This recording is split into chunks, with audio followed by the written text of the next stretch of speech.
بسم اللہ الرحمن الرحیم۔ بسم اللہ الرحمن الرحیم۔ علم حدیث اور اصول حدیث کا آج سبق نمبر 103 ہے۔ آج کے سبق کا عنوان ہے خیار مجلس کا حکم۔ آج کے سبق میں ہم اس حدیث کی تشریح کریں گے جس میں نبی کریم صلی اللہ علیہ وسلم نے خیار مجلس سے متعلق حدیث بیان کی ہے۔ اس سے پہلے سبق میں ہم نے بے قبل القبض کی ممانعت کی حدیث ذکر کی تھی، یعنی نبی کریم صلی اللہ علیہ وسلم کی طرف سے ہدایت ہے کہ جو چیز آپ کے قبضے میں نہ آئی ہو اس وقت تک اس کو آگے نہ بیچو۔ اس میں ابن عباس رضی اللہ عنہ کی حدیث ہم نے ذکر کی تھی کہ قبضے سے پہلے چیز کی بے نہیں کرنی چاہیے، اور عبداللہ بن عمر رضی اللہ عنہ کی حدیث، دو حدیثیں ذکر کی تھی، اور اس میں جو دوسری حدیث تھی اس میں حضور صلی اللہ علیہ وسلم نے فرمایا تھا کہ چیز کی منتقلی سے پہلے اس کو نہ بیچو۔ تو بہرحال آج کا جو ہمارا سبق ہے وہ بیوع سے متعلق اور معاملات سے متعلق نبی کریم صلی اللہ علیہ وسلم کی حدیث کا سلسلہ چل رہا تھا، تو اس میں خیار مجلس سے متعلق ہم حدیث ذکر کریں گے۔ خیار مجلس کا مطلب یہ ہے کہ بائع اور مشتری آپس میں خرید و فروخت کرے لیکن مجلس تبدیل نہیں کی ہو، تو مجلس برخاست کرنے سے پہلے ان کو اختیار ہے۔ فرماتے ہیں باب ثبوت خیار المجلس للمتبايعين۔ حدیث عبداللہ بن عمر رضی اللہ عنہما ان رسول اللہ صلی اللہ علیہ وسلم قال المتبايعان كل واحد منهما بالخيار على صاحبه ما لم يتفرقا الا بيع الخيار، اخرجه کتاب البیوع باب البیعان بالخیار ما لم یتفرقا۔ بائع اور مشتری دونوں کو اختیار ہے جب تک مجلس برخاست نہ ہو۔ حضرت عبداللہ بن عمر رضی اللہ عنہما نے بیان کیا کہ رسول اللہ صلی اللہ علیہ وسلم نے فرمایا خریدنے اور بیچنے والے دونوں کو اس وقت تک اختیار ہوتا ہے جب تک کہ وہ ایک دوسرے سے جدا نہ ہو مگر بیع خیار میں۔ دوسری حدیث عبداللہ بن عمر رضی اللہ عنہ کی ہے۔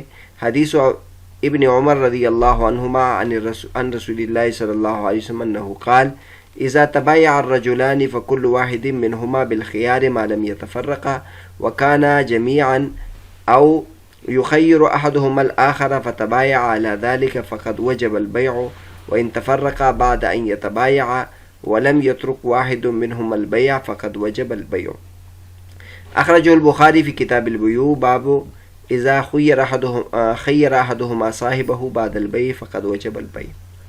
حضرت ابن عمر رضی اللہ عنہما نے بیان کیا کہ رسول اللہ صلی اللہ علیہ وسلم نے فرمایا جب دو افراد نے خرید و فروخت کی تو جب تک وہ دونوں جدا نہ ہو جائے انہیں بے کو توڑ دینے کا اختیار باقی رہتا ہے، یہ اس صورت میں کہ دونوں ایک ہی جگہ رہے، لیکن اگر ایک نے دوسرے کو پسند کرنے کے لیے کہا اور اس شرط پر بے ہوئی اور دونوں نے بے کا قطعی فیصلہ کر لیا تو بے اسی وقت منعقد ہو جائے گی۔ اسی طرح اگر دونوں فریق بے کے بعد ایک دوسرے سے جدا ہو گئے اور بے سے کسی فریق نے بھی انکار نہیں کیا تو بھی بے لازم ہو جاتی ہے۔ تو بہرحال یہ حدیث آپ کے سامنے ذکر کی، اب اس کی تشریح کرتے ہیں۔ تو سب سے پہلے بیوع میں خیار کی جو صورتیں ہیں وہ آپ کے سامنے ذکر کرتے ہیں۔ اور اس سے پہلے بنیادی اصطلاحات آپ کو بتاتے ہیں، بے کس کو کہتے ہیں، بائع کس کو کہتے ہیں، مشتری کس کو کہتے ہیں، متعاقدین کس کو کہتے ہیں، ایجاب کس کو کہتے ہیں اور قبول کس کو کہتے ہیں۔ تو بنیادی اصطلاحات، خرید و فروخت کے لیے بے کا لفظ استعمال کیا جاتا ہے۔ فروخت کرنے والے کو بائع اور خریدنے والے کو مشتری کہا جاتا ہے۔ بائع اور مشتری دونوں کو اجتماعی طور پر متعاقدین کہا جاتا ہے۔ جس چیز کا سودا کیا جا رہا ہو اسے مبیع اور اس کی قیمت کو ثمن کہا جاتا ہے۔ متعاقدین میں سے کسی ایک کا بے کی بات کو چلانا ایجاب کہلاتا ہے اور دوسرے کا بے پر رضامندی ظاہر کرنا قبول کہلاتا ہے۔ خیار کیا ہے؟ تو خیار کا لفظ اختیار اور تخییر سے اسم ہے۔ اس سے مراد دو معاملات میں سے بہتر کو طلب کرنا۔ بے میں خیار سے مراد یہ ہوگا کہ بے کے نافذ کرنے اور بے کے فسخ کرنے میں سے جو بندے کے حق میں بہتر ہے اسے اختیار کرے۔ خیار کی صورتیں، مختلف فقہا کے نزدیک خیار کی مختلف صورتیں ہوتی ہیں: خیار مجلس، خیار شرط، خیار رؤیت، خیار عیب اور خیار قبول۔ نمبر 1، خیار مجلس سے مراد۔ خیار مجلس سے مراد یہ ہوتی ہے کہ بائع اور مشتری جس وقت کسی بے کا معاملہ طے کر لے تو ان کے ایجاب و قبول اور مبی اور سمن کی سپردگی کے بعد بھی جب تک وہ ایک مجلس میں موجود ہو ان میں سے ہر ایک کو بے فسخ کرنے کا حق رکھتا ہے۔ دوسری چیز خیار شرط ہے۔ خیار شرط سے مراد یہ ہوتی ہے کہ بائع اور مشتری جب بے کرے تو ان میں سے کوئی ایک یا دونوں 3 دن کے اندر بے کو نافذ کرنے یا فسخ کرنے کا اختیار حاصل کر لے۔ مثلا بائع یہ کہے کہ فی الحال میں اپنی چیز تیرے آگے فروخت تو کر رہا ہوں لیکن میں اس پر 3 دن تک مزید غور کروں گا۔ اگر میں نے محسوس کیا کہ مجھ کو خود کو اس چیز کی ضرورت ہے یا مجھے کسی بھی وجہ سے یہ سودا مناسب نہ لگا تو میں 3 دن کے اندر اندر بے فسخ کر کے اپنی چیز واپس لینے کا حق رکھتا ہوں۔ یا مثلا مشتری یہ کہے کہ فی الحال میں یہ چیز لے تو رہا ہوں لیکن میں ابھی 3 دن تک اس میں مزید غور کروں گا، اگر بے فسخ کر کے چیز واپس کرنا چاہوں تو مجھے اس کا حق حاصل ہوگا۔ یا مثلا یہ کہ بائع اور مشتری دونوں اپنے لیے بے فسخ کرنے کا اختیار حاصل کر لے۔ امام اعظم ابو حنیفہ اور امام شافعی رحمہم اللہ کے نزدیک خیار شرط صرف 3 دن کے اندر ہی ثابت ہوتا ہے۔ البتہ صاحبین امام ابو یوسف اور امام محمد رحمۃ اللہ کے نزدیک خیار شرط 3 دن سے زیادہ کا بھی ہو سکتا ہے جبکہ مدت کی تعین کر لی جائے۔ تو بہرحال یہ خیار مجلس، خیار شرط اور تیسری جو شرط ہے وہ ہمارے پاس ہے خیار رؤیت، تو اس کے بارے میں بتاتے ہیں۔ خیار رؤیت سے مراد یہ ہوتی ہے کہ مشتری نے ایک چیز بائع سے خریدی لیکن ابھی اس نے وہ چیز دیکھی نہیں ہے، وہ یہ اختیار حاصل کر لے کہ جب میں خریدی ہوئی چیز دیکھوں گا تو اگر پسند آئے تو رکھ لوں گا اور اگر پسند نہ آئے تو بے فسخ کر دوں گا۔ ایک اور قسم بھی ہے ہمارے پاس خیار عیب۔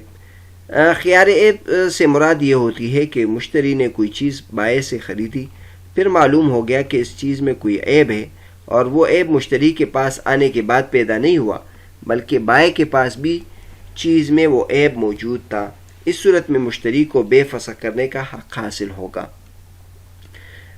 اس کے علاوہ خیار قبول بھی ہے، اور خیار قبول سے مراد یہ ہوتی ہے کہ بائع و مشتری میں سے کسی ایک کی طرف سے ایجاب پائے جانے کے بعد دوسرے فریق کو قبول کرنے یا نہ کرنے کا اختیار ہوتا ہے۔ اب سوال پیدا ہوتا ہے کہ مذکورہ والا خیار میں سے یعنی خیار مجلس، خیار شرط، خیار رؤیت اور خیار عیب میں جو اس حدیث میں آیا ہے کہ بیچنے والا اور خریدنے والے کو اختیار ہے تو الا بے الخیار، تو اس میں اختیار سے کون سا اختیار مراد ہے؟ تو اس کے بارے میں تو یہاں خیار سے کون سا خیار مراد ہے اس کے بارے میں اختلاف ہے۔ شوافع اور حنابلہ کا موقف۔ شوافع اور حنابلہ خیار مجلس کے قائل ہیں اور زیر بحث حدیث مبارکہ سے خیار مجلس مراد لیتے ہیں، یعنی ان کے نزدیک حدیث مبارکہ سے مراد یہ ہے کہ بائع اور مشتری کے ایجاب اور قبول اور مبیع و ثمن کی سپردگی کے بعد بھی جب تک وہ ایک مجلس میں موجود ہے اور ان میں تفرقہ نہیں ہوا تب تک ان میں سے ہر ایک کو فسخ کرنے کا حق حاصل ہے۔ خیار مجلس بائع اور مشتری کے تفرقہ تک ہوتا ہے۔ تفرقہ کی 2 صورتیں ہوتی ہیں، تفرقہ بالکلام اور تفرقہ بالابدان۔ تفرقہ بالکلام یہ ہے کہ بے ہو جانے کے بعد ان کی آپس کی گفتگو کا موضوع تبدیل ہو جائے۔ تفرقہ بالابدان یہ ہے کہ بے ہو جانے کے بعد وہ ایک دوسرے سے جدا ہو جائے، ان کی باہم مجلس ختم ہو جائے، وہ دونوں یا ان میں سے کم از کم کوئی ایک وہاں سے اٹھ کے چل دے۔ شوافع اور حنابلہ یہاں سے تفرقہ بالابدان مراد لیتے ہیں۔ حضرت عبداللہ بن عمر رضی اللہ تعالیٰ عنہما کا یہ طرز تھا کہ جب کوئی بے کرتا اور ان کو خیال ہوتا کہ فریق ثانی کہیں خیار مجلس کا استعمال کرتے ہوئے بے کو فسخ نہ کر دے تو آپ رضی اللہ عنہ اٹھ کر چل دیتے تاکہ بے مکمل ہو جائے اور خیار مجلس ختم ہو جائے۔ یہ شوافع اور حنابلہ کا مسلک ہے۔ احناف اور مالکیہ کا موقف کیا ہے؟ احناف اور مالکیہ خیار مجلس کا رد کرتے ہیں۔ احناف و مالکیہ کہتے ہیں کہ زیر بحث حدیث مبارک میں خیار مجلس نہیں بلکہ خیار قبول مراد ہے۔ احناف اور مالکیہ حدیث مبارکہ میں تفرقہ بالکلام مراد لیتے ہیں، یعنی جب ایجاب و قبول دونوں مکمل ہو چکے تو یہ گفتگو مکمل ہو چکی اور تفرقہ بالکلام ہو گیا۔ البتہ اگر تفرقہ بالابدان کا اعتبار کرے تو بھی یہ احناف کے موقف کے خلاف نہیں۔ تفرقہ بالابدان مراد لینے کی صورت میں یہ مراد ہوگی کہ بائع اور مشتری میں سے کسی ایک، مثلا بائع کی طرف سے جب ایجاب ہو جائے تو اگر مشتری اس مجلس کے دوران ہی قبول کرے گا تو درست ہوگا، اگر مجلس برخاست ہو گئی تو اب مشتری کو قبول کا حق نہیں ہوگا۔ مزید یہ کہ بائع کی ایجاب کے بعد جب تک مشتری نے قبول نہیں کیا، بائع کو اپنا ایجاب واپس لینے کا بھی حق حاصل ہوگا۔ گویا مجلس کے دوران ایجاب کے بعد بائع کو ایجاب واپس لینے کا اور مشتری کو قبول کرنے کا حق حاصل ہوگا۔ حدیث مبارکہ میں المتبائعان کل واحد منہما بالخیار علی صاحبہ سے اسی انداز میں دونوں کو اختیار مراد ہے کہ بیچنے اور خریدنے والے میں سے ہر ایک کو اپنے ساتھی پر اختیار ہوتا ہے۔ جب ایجاب و قبول ہو گیا اور مبیع اور ثمن کی سپردگی ہو گئی تو گویا یہ عقد ہوا۔ اب قرآن حکیم عقود کو پورا کرنے کا حکم دیتا ہے، یا ایھا الذین آمنوا اوفوا بالعقود، اے ایمان والو عہدوں کو پورا کرو۔ تو اگر ہم زیر بیس حدیث مبارکہ سے خیاری مجلس مراد لے تو گویا عقد پورا ہو جانے کے بعد اس کے فسخ کرنے کا اختیار ثابت ہوگا، اور یہ چیز قرآن حکیم کے حکم کے خلاف ہے۔ لہذا حدیث مبارکہ سے حناف اور مالکیہ کے موقف کے مطابق خیار قبول مراد لینا زیادہ مناسب ہے۔ بعض احناف نے یہ بھی کہا ہے کہ خیار مجلس کو ہم بطور وجوب تو تسلیم نہیں کر سکتے کیونکہ اس سے قرآن حکیم کی آیت مبارکہ سے ٹکراؤ لازم آتا ہے۔ البتہ یہ کہا جا سکتا ہے کہ خیار مجلس کو واجب حیثیت سے تسلیم نہ کیا جائے لیکن صرف مستحب کی حیثیت سے تسلیم کیا جائے، یعنی تفرقہ بالاقوال ہو جانے کے بعد اگرچہ دونوں میں سے کسی کو یہ حق نہیں ہے کہ وہ بے کو فسخ کرے اور دوسرے کو یہ فسخ تسلیم کرنا پڑے، البتہ اگر ان میں سے کوئی ایک فسخ کرنا چاہے تو دوران مجلس دوسرے کے لیے مستحب ہے کہ اس کے فسخ کو تسلیم کرے۔